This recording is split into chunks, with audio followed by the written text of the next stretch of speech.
What is up YouTube, it's Kingfisher745, and in this video we're going to take a look at what I'm calling PvP Omega, because I'm hoping it's the last. No, I'm just kidding, I'll get to why I think that these pre-seasons are actually a good idea in a minute.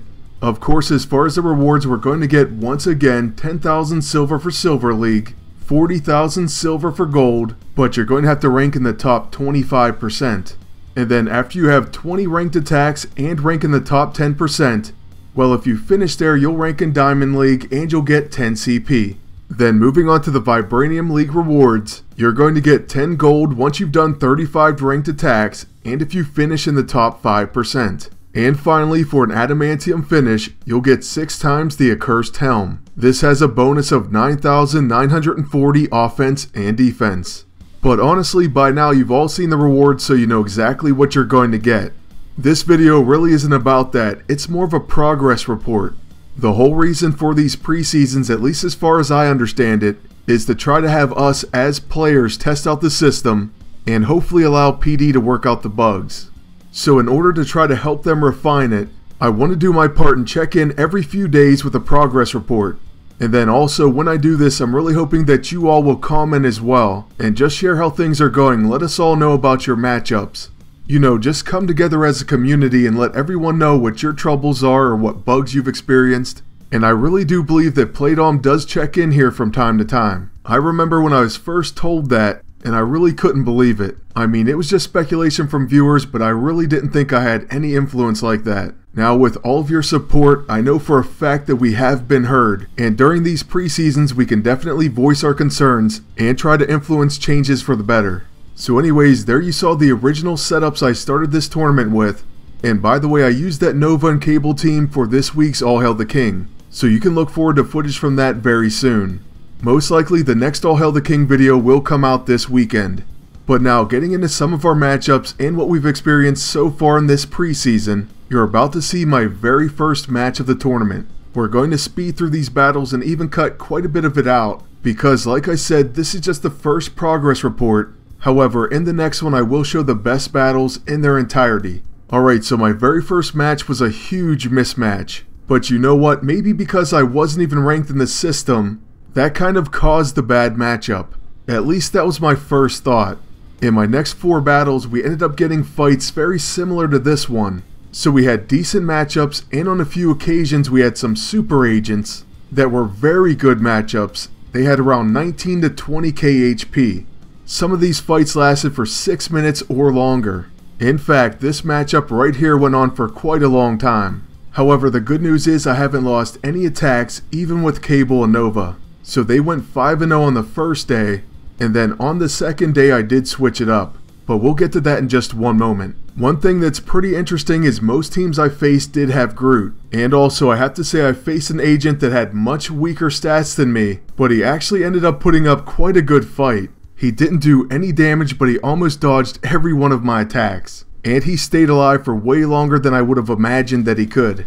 By the way, for anyone curious, he was using Pestilence Beast and Fandral. Okay, and here's just a snippet of one of the really good matchups that I had. So of course they have a Groot over 20,000 HP, and the other members of the team are very close. This fight also took quite a while, I think over 6 minutes, but I will fast forward and show you that we did win.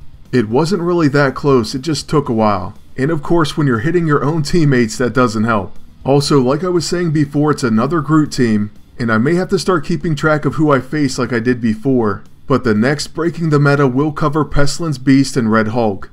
I'm going to hopefully get that one done within the next week or so. So make sure you stay tuned for episode 2.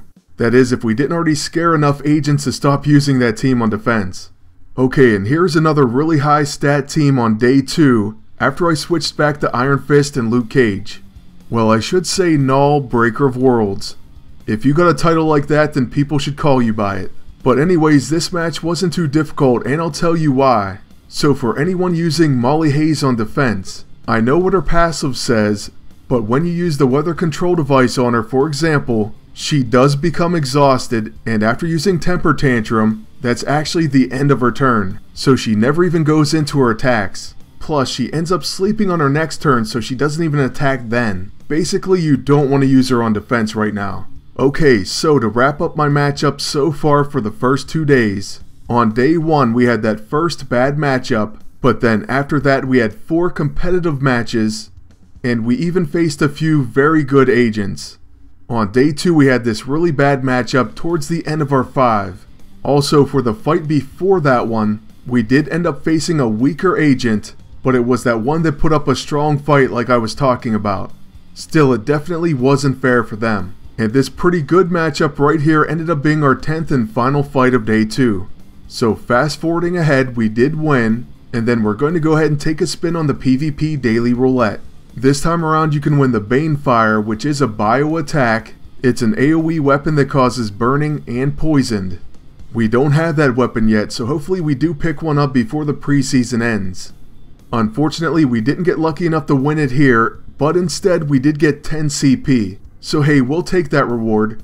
And as we end up wrapping up this video, I just want to remind you once again, please share your preseason experiences in the comment section below.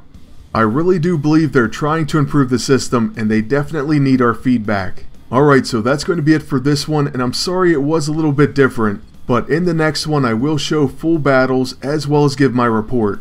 I'm going to wait a few days and gather more info before I post that one, but the next video will be the All Hail the King episode featuring Nova. Thank you all very much for watching. Please like, comment, and subscribe. And until next time, good luck and take care.